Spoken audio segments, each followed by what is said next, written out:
বিহাৰে অসমতো আমি clean sweep কৰি লৈ যাম। একো নাথাকে। গৌৰৱ গগৈয়ে পাকিস্তানত গৈ ইলেকশ্যন উঠিব লাগিব।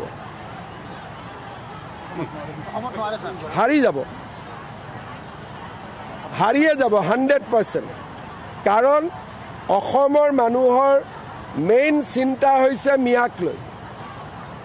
মিয়াক সমৰ্থন কৰা মানুহক অসমীয়াই ভোট নিদিয়ে। তেওঁলোকে সেইকাৰণে এভিকশ্যন যাতে নহয়, মিয়াই যাতে ৰক্ষা পায়, সেইকাৰণে ইমান দিনে জুবিনক লৈ ৰাজনীতি কৰি আছিল। জুবিনৰ প্ৰতি মৰম নাছিলে। জীয়াই থাকোঁতে জুবিনে কাৰ কথা কৈছিলে? মোৰ কথাহে কৈছিলে।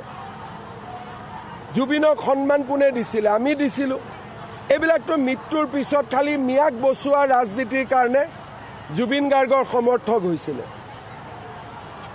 আচল জুবিন গাৰ্গৰ সমৰ্থক অসমীয়া মানুহখিনি। লাহে লাহে প্ৰমাণ হৈ আছে। কোনোবা মিয়াৰ জলচাত জুবিনৰ ফটো দেখিছে নেকি? কোনোবা মিয়াৰ ধৰ্মসভাত জুবিনৰ ফটো দেখিছে নেকি? আমাৰ মন্দিৰত জুবিনৰ ফটো আহিছে। কোনোবা মছজিদত জুবিনৰ ফটো দেখিছে নেকি? মিয়াৰ মছজিদত আমি ৰাসত শ্ৰদ্ধাঞ্জলি জনাইছোঁ, পূজাত জনাইছোঁ।